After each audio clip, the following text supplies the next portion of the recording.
Kelly McCrimmon and Bruce Cassidy met the media on opening day of training camp yesterday. The themes were somewhat familiar about keeping the core of the team together, and Cassidy exclaimed that he feels that the team is in a good position to win the cup again. We'll tell you more. We return right here on Locked On Golden Knights. You're Locked On Golden Knights, your daily podcast on the Vegas Golden Knights, part of the Locked On Podcast Network. Your team every day.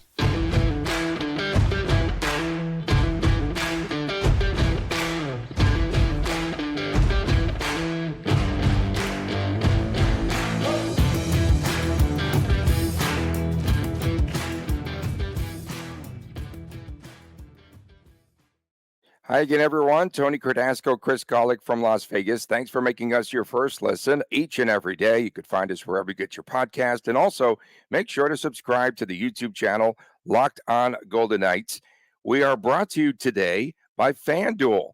Snap into action this NFL season with FanDuel, America's #1 sportsbook. And right now, new customers get $200 in bonus bets guaranteed when you place a $5 bet. So, Chris, you spent pretty much most of yesterday around City National skating rink. Long day. Is it a rink? Is it a barn? Okay, It's a rink. We'll talk in a few minutes about the squad and everything and what you saw and get some takeaways from you. But first, we wanted to talk about McCrimmon and Cassidy. And I heard McCrimmon first talk about the importance of keeping the core of the team together for the most part. He said that the team is recharged and he feels as though they're in a good position right now. And then likewise, we heard Cassidy pretty much echo the same sentiments. Yeah, I mean, there's plenty of confidence right now, and there should be. They're Stanley Cup champions, and that creates a much different vibe coming in from a season when the team misses the playoffs versus coming in as the defending champions. You know, you walk a little straighter, your head's a little bit higher, and you know, you got a little bit of a bigger smile as you're catching up with everybody from the summer. And, you know, what you hear all the time as the players are saying hello to each other or the players are talking to the equipment staff and the medical staff. How was the summer? Oh, short summer. Good. Like you heard that so much in the back of house yesterday. So that was kind of cool. And then we heard from Bruce Cassidy. He said that the team is in a good stage and a good age frame as well. I saw that. That was an interesting comment. I like that one. Yeah, pretty interesting, right? For the next 2 or 3 seasons, in that he doesn't feel that they're too old. He likes the mixture of the young and the old. And then he said that the players returning give the VGK a chance to repeat. Yeah, I mean, you heard McCrimmon talk about this going back basically over the summer when Barbashev was re-signed, and unfortunately Riley Smith had to be traded. But the team is largely intact from a year-over-year perspective. And, I mean, if they were good enough to win a Stanley Cup last year, they're good enough to win a Stanley Cup this year. Health, luck, and everything else that has to align. But, you know, the first step starts with Kelly McCrimmon putting the right roster out there. And if it was the right roster last year, it's the right roster this year. Some injury updates. We heard from Kelly McCrimmon. So Danil Marimanov is out for a long time with the injury that's lingering from last season. That's unfortunate, I should say. Leighton Ahak, yesterday, they said that he's day-to-day now with an injury that I guess he suffered in the rookie games. And then Robin Lehner is out indefinitely and on LTIR. So we knew that was going to be happening. And we don't think he'll see the ice this season at the very least, and perhaps never again here in Las Vegas. But you also had a chance to hear from both McCrimmon and from Cassidy about the goaltending situation. Yeah, my goal yesterday was to get a vibe on the state of goaltending and hear it directly from Cassidy, starting with what his plan was, but first starting off with what Kelly McCrimmon's confidence level is in the event the Golden Knights need to go beyond Logan Thompson and Aiden Hill. So take a look at what Kelly McCrimmon had to say when I asked him about that. Hey, Kelly, Chris Golick, Vegas Hockey Now. Can you speak to the confidence in the goaltender position in the event Logan Thompson or Aiden Hill have to miss an extended period of time this season?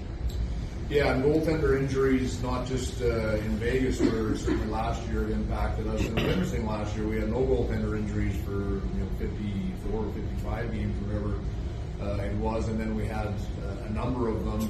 If you go across the NHL, it was a real challenge for teams last year with goaltender injuries. This year we've got Logan and Aiden coming into camp healthy, feeling at the top of their game. We did get a chance, because of injuries, to evaluate Yuri Patera last year in NHL games. Of course, you get to see the players in the American Hockey League, but when you get a chance, whether it was Pavel Dorofeyev last year, Caden Korzak, Brady Hall, the guys that get to come up and play NHL games, really helps to paint a picture in your mind of what their capabilities or potential might be. And I think we like what we saw with Yuri. So he's the number 3 goaltender in our situation. If we had in our organization, if we had an injury, he'd be called up. So there it is right there.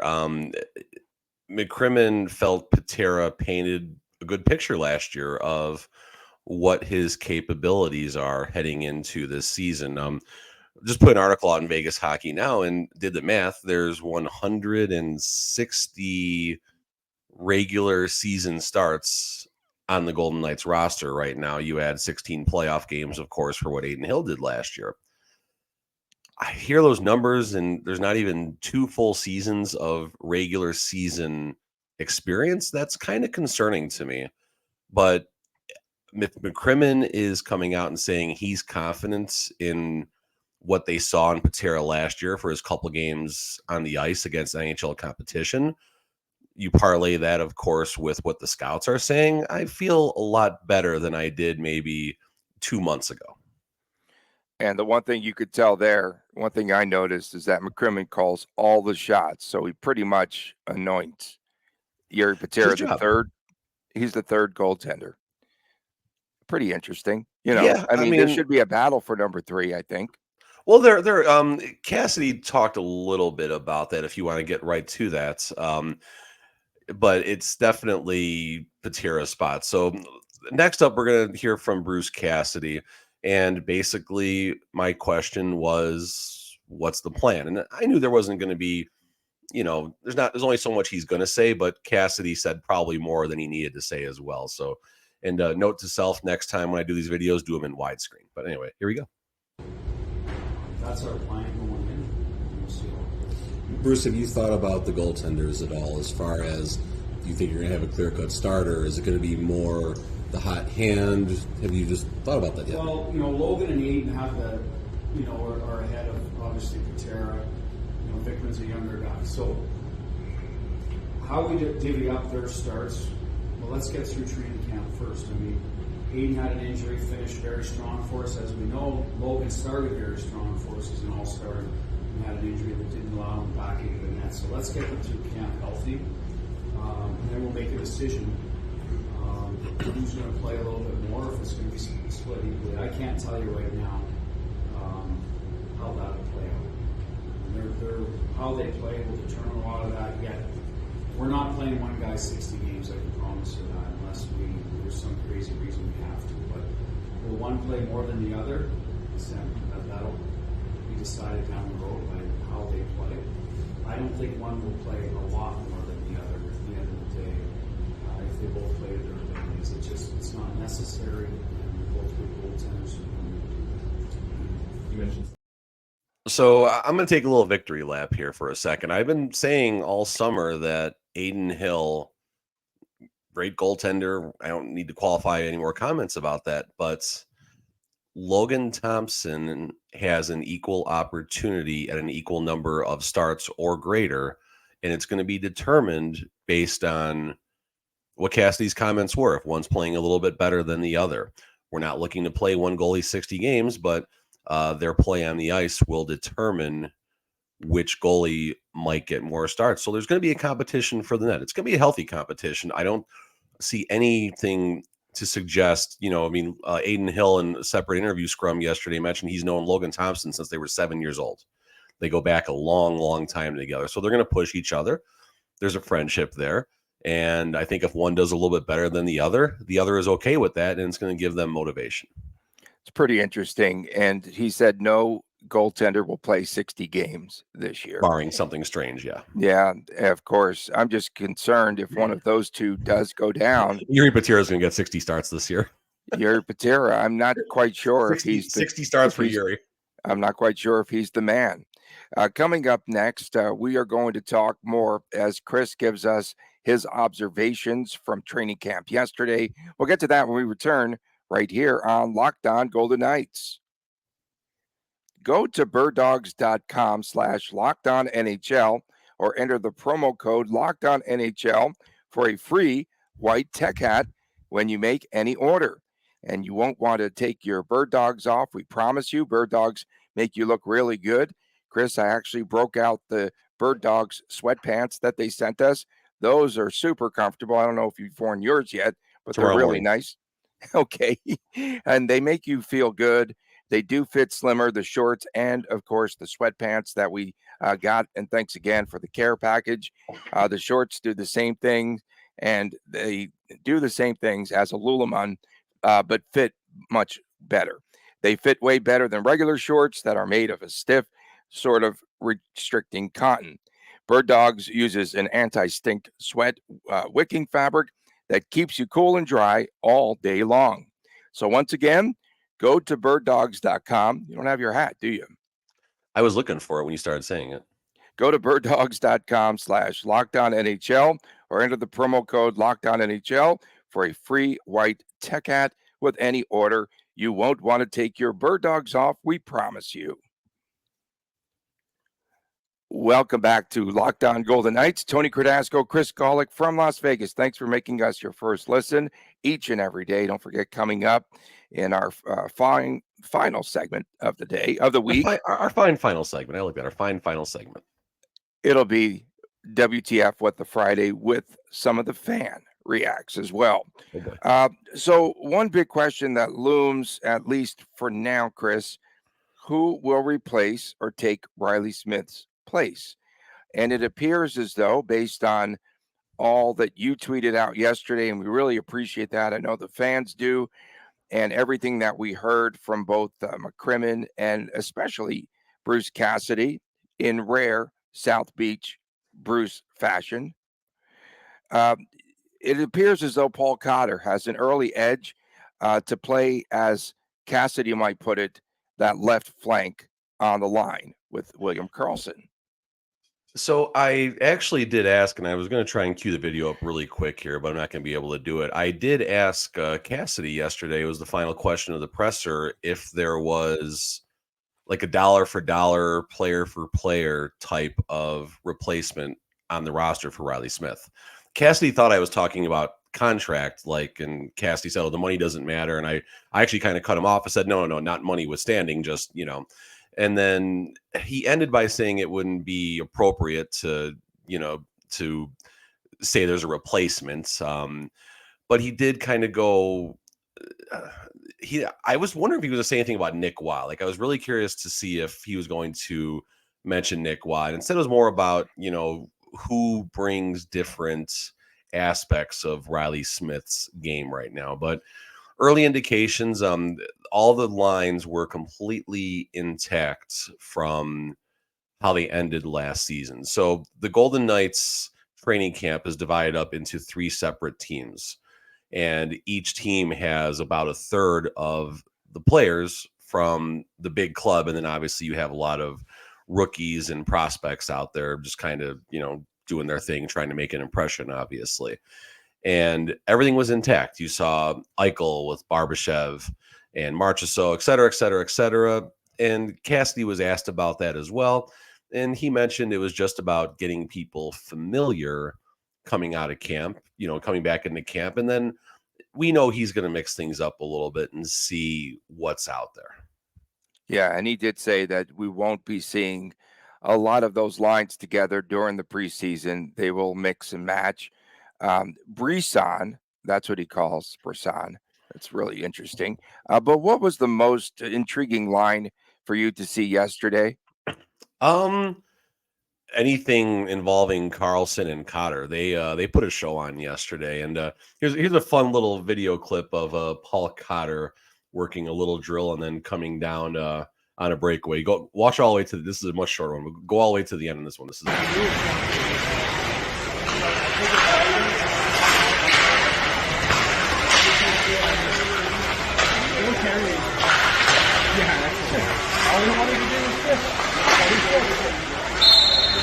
Like that is like a regular off-season date for me. And the thing that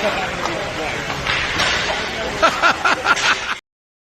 So at the end, Aiden Hill drops his stick because he knows Paul Cotter likes to get in really tight. He just drops his stick and makes Cotter whiff and shoot high. But all kidding aside, Cotter especially had a number of just dime passes to Amadio, to Carlson, to anyone that was out there on the ice. And there was a real high level of synergy. And again, it's day one at camp, but a real high level of synergy between Carlson and Cotter. And Cotter might have the early nod on a spot, but of course, you're going to see Dorofeev, you're going to see Comtois basically coming at that spot. Yeah. And I like the one thing that pretty much we heard from Cassidy was when, I don't know if that was part of your question or whatever, but talk about replacement of Riley Smith. And he said, yeah, we lost him and now we're going to, fill in that gap. But hey, we didn't have Barbashev at the beginning of last year's preseason camp.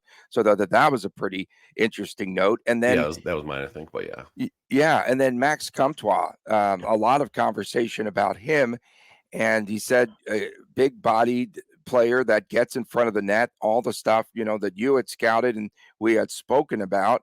And then he says, we get a free look at him. So basically, and they don't really do a lot of these invites for players to come and try out with the Vegas Golden Knights. Can you recall the last player that came in? Because I couldn't.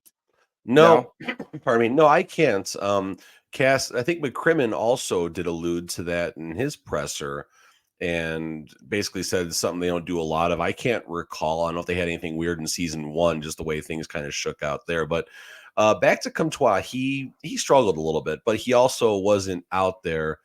I think it was him, Dorofeev, and like Fraser or something like that. Yeah, out there. That's who it was. Yeah. So, he didn't have the main roster, I guess, helping him out there. So he's also pushing pretty hard. Like you can see if Comtois had an issue with a timing drill where he missed a breakout pass or something, he was really wearing it, on his face when he was mad about, he wasn't like, showing anger or anything like that, but you can see he was upset with himself. And simple things where if he can't make a play in tight, if he can't score, he's feeling every missed chance as maybe a missed opportunity with the Golden Knights. And I don't honestly, if you had to ask me, I think the Golden Knights' mind is already made up about Comtois, to be completely honest with you. And they just want to see. I think so. I think they're going to try and find a way to have him in, as long as he, doesn't completely do a 180 in camp. You don't bring a player like that in, nor does a player like that who had a $2 million deal the previous season. Does he come to Vegas if he doesn't think there's a big chance? I'd have to think he was invited. I don't know exactly how this works, but I'd have to think other camps invited him. But I mean, why would you not want to come to Vegas? Why would you not want to play, with former Stanley Cup champions on a team that has a chance to repeat? And, selfishly for him, if he can have a, 45, 50, 55 point season, if he fits in, all of a sudden now he's a $5 million player next season. Any other players stand out on opening day? I enjoyed watching White Cloud and Carrier were thumping each other pretty good. I asked both of them about it. I got some separate video clips for them for another time, but they were just having a good time, just bashing each other and stuff like that. Kolesar was doing his thing. On the AHL side, Chika, I forgot how you say his name. Chika. Daniel Chika. Pardon me for forgetting that one wrong there. He was physical, and he was making some of the Golden Knights players irritable. You could tell with his physical play, but he's doing what someone of his nature needs to do to get noticed out there. Anything else from Cassidy? Did he coach much yesterday, or what Oh was God, his yeah. demeanor like? Mid-season form. You can tell Cassidy wanted to have an high energy practice. A lot of tight ice drills where there's a lot of physicality. Not people hitting each other hard, but that physicality. But he's also cheering the people on too and using their nicknames and stuff like that. And one of the players got tripped or something. You see him put his hand up like a referee to have some fun. I think Paul Cotter had a real nice razzle-dazzle type of goal, and Cassidy starts pounding his stick on the glass in excitement for him. So, Cassidy and Cassidy did mention that in his presser about rebuilding and continuing those relationships and stuff like that. So Cassidy knows it's not just about being a coach. It's not just about getting what you can out of the players. Cassidy understands the human elements of having that connection to his players. And, does he maybe have a different side of him when all the doors are closed and stuff like that, where he might get a little aggressive at times? Sure, all coaches do. But Cassidy definitely, and maybe this is something where like a Gerard Gallant maybe had a disconnect. This is something where Cassidy has, the players I think really want to play for Cassidy right now. He has to push them extra hard because he doesn't want them to have that hangover from the Stanley Cup championship, right? No, I mean, You would you think gotta, he's got to press all those buttons. it's a fresh start. And, back to what Pat McAfee said, you get addicted to that confetti, or in Keegan Colasar's case, he gets addicted to the beer that comes with the celebrations. All 16 beers that go in the 16. cup. I should have asked about that. I was gonna who's talking about Will Carey. I think Bruce Cassidy mentioned all Carey wanted to do was fish on this day with the cup. I didn't get any water questions, and I'm not going back to camp today. I got to catch up my personal business, but I will hit camp one or a few more times, obviously, before the season, and maybe I'll bust the boys' chops a little bit about what is it about water, what is it about you and the Stanley Cup and water. Good. Coming up next, WTF, What the Friday. You don't want to miss it. Of course, we've got a lot of comments from our good friends out there, plus Chris and mine. And coming up next, WTF, we return right here on Locked On Golden Knights. Welcome back. Locked On Golden Knights, the Friday and weekend edition. And we appreciate everyone tuning in, especially our everydayers. All and 5 the people days. that make us tick. All five what? All 5 days. Our first 5 full week days a week. since June, right? It's exhausting, man. It's so exhausting. I've been up since 4 a.m. So whatever. I'm in midday form already. Exactly. I'm three coffees deep in one bowl of cereal. So let's go. And make sure to subscribe to the YouTube channel where you could see Chris's videos positioned the wrong way. WTF. Well, they were positioned the right way. Just it looked a little funny with our spread here. Okay, so WTF. But great job there in camp yesterday. That was awesome. WTF. VGK fans, Chris, ranked 17th in the NHL in average drinks per game at 2.6. They also spend $33.80 per game on alcohol. Not if they know that I'll tell you right now, this is false. No, but go ahead. Most of them pregame, so they're almost looped entirely. And then they bring the minis. They sneak the minis in. Right, but if they're spending $36, the $36 is not 2.6 drinks at T-Mobile. That's what I'm trying to tell you. And 80 cents. Oh, I'm just going off of these facts here. 32. No, they're not facts. It'd be $40 if they're facts. Okay. Toronto fans, 3.9 drinks per game, $58.50 on the average they spend per person. Does that round from loonies to USD? And then Chicago, and now this explains a lot. Second, at 3.8 drinks, they spend about $36 per person. So I'm gonna WTF this whole thing right now because it doesn't make sense. Like the cheapest drink at T-Mobile is $16 for a beer. So 16, 32, carry the one, drop the 8. That's $40. Yeah, it's about $40. So okay, that's $40. I mean, I want to know how much they spend I want to know the average spending on popcorn per arena. I'll bet Dollar Loan Center wins that one. WTF? Go ahead. You could fire away. So I walked into an establishment where I conduct my personal business of, sports cards and hockey cards and all that stuff. There's another customer in the store. and I start talking to the person I do my business with, and all of a sudden I hear that voice sounds familiar. You never know where these are going to go. You never know. You don't know where it's going to go. Never know where these are going to go. So, and I usually like to mess with people a little bit first. I'm going to make them earn it, right? I'm going to make them get their money's worth with me. So I wanted to see if he could guess, where he'd heard my voice. So I just kind of messed with him for a few seconds. And finally I said, you a hockey fan, you watch any podcasts? And then boom, it clicked right away. But the funny thing is this gentleman had a badge on. And I'm like, wait a minute, I don't want nothing to do with you. But it was joking, all good fun and everything. And yeah, he's not a police officer, but kind of in that world. So it was very nice meeting you. I'm not going to say your name in case you don't want people knowing how you're spending your lunch break. But very nice meeting you. Thank you for listening every day and for all the negative stuff you said about Tony. He didn't say anything bad. I'm just joking. And where was this at? The donut shop? The donut shop was stop it, Tony. It was not at a donut shop. WTF. That sounds good right now. Donuts sound good though right now. From Beth Ann Jeffer, WTF. Oh, we get Chris and Tony, their antics 5 days a week now, and maybe some VGK stuff as well. That was like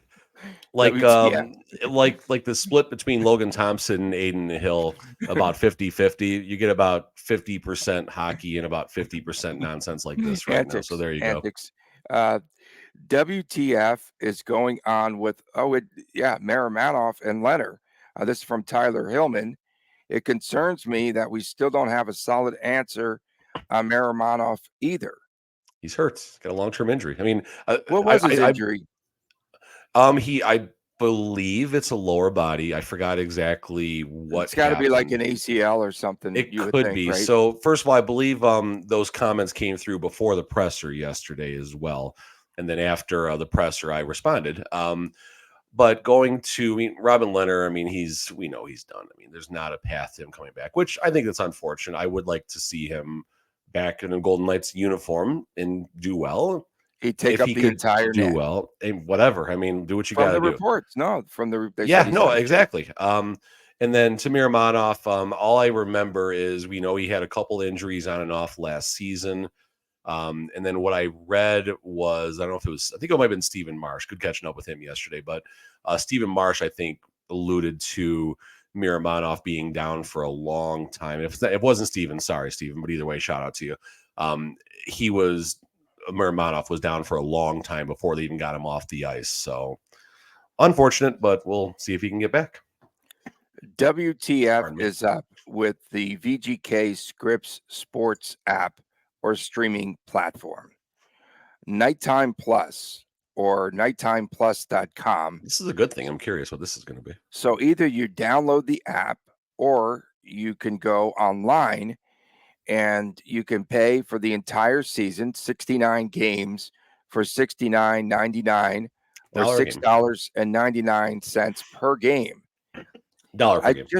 You could do it on per game basis as well for $6. Yeah, if you want to if you just want to buy a certain game, $7 for that. But I just recall when they mentioned when AT&T Sportsnet folded that they were talking an awful lot about free streaming for the public, that you can watch these games for free. Correct me if I'm wrong here, because I thought that they were talking, we're bringing hockey to everyone, blah, blah, blah. They just signed a deal with Northern Nevada and their Sportsnet up there. And so the games will be shown up there, and that's on cable. Of course, Vegas 34, that is where you could catch the games here on Cox Cable. But I thought that there would be a free way to watch games, to stream games. In WTF, where are these free platforms that they talked about where we can watch Vegas Golden Knights games? That's fair, and I don't recall what the comments about the strategy were about free streaming in particular in the beginning, but now there's a path. You can do the Nighttime Plus. It's $1 a game for the entire season. If you're anywhere in this region in the VGK's market, watch it on your phone, stream from apps, stream from the app right now per Bubolt's, Kerry Bubolt's president. You can get it on Apple, devices, soon to be on Android devices. So we need that, obviously. But then with like Apple Fire TV, Amazon, I believe Boo Bolts mentioned yesterday on the radio. So all the options are there right now. You got the streaming package anywhere you want, phone, whatever. That's $70, $1 a game for an entire year. Not too bad. If you have a digital antenna, $20 from Best Buy, you have the channel. You can watch all 69 regular season games on, plus the first round of the playoffs. Otherwise, it's now on Cox and DirecTV. So it's out there. It's free technically if you want it to be. You got to pay $20 for the HD antenna if you need it from Walmart or Target or Best Buy or whatever. So I think the connectivity, I guess, bad pun, but the connectivity is there. And the Nighttime Plus, I think it's kind of cool. I'm hoping what you're able to do is go back and catch replays on there. I haven't heard any comments about that, or at least rewind in real time and go back and watch your own replays, because that would be really, really cool, especially if I'm live reporting on a game that's on the road and stuff like that. It'd be really cool to have the ability to screenshot replays and stuff and live tweet and that sort of thing. I have one final WTF. I thought that perhaps, welcome back to the players. They're all refreshed, whatever. McCrimmon. Again, I just don't think that they give the props that are due to the job that Bruce Cassidy did last season. I just didn't hear anything to the effect of we had injuries. We started early. We started great. We had that 14-2 start. After the All-Star break, everything came together, the injuries and such. And then now we're healthy. We go on, we win.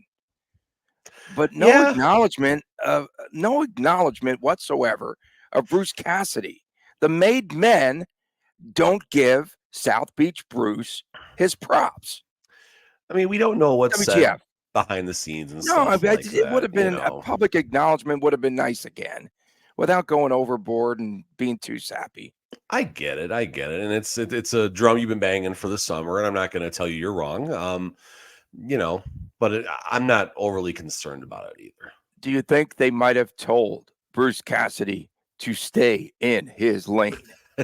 I honestly, I think that that lane was drawn day one when McCrimmon sat right next to him, Bruce, in that presser, and just I'm the boss. Exactly. I'm the boss. You're the coach. You do what exactly. I know the lines were drawn. We appreciate everyone tuning in. We thank you so much. And we thank you for subscribing to the YouTube channel. We did make it through an entire week, which is terrific. And a lot of you came along with us.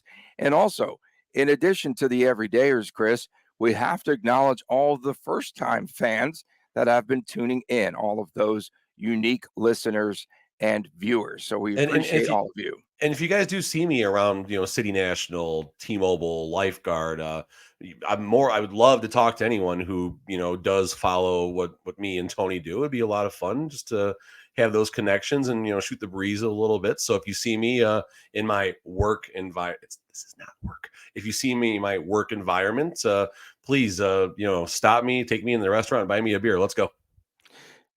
You'll be, maybe we'll move up from the 17th rank to the 16th rank. I'll do alcoholic drinkers. We know I do my part, but no, I'm not going to do my part. I think they pregame an awful lot. From my man, Chris Golick, I'm Tony Cardasco. Thanks so much for tuning in. We'll see you again next week right here on Locked On Golden Knights.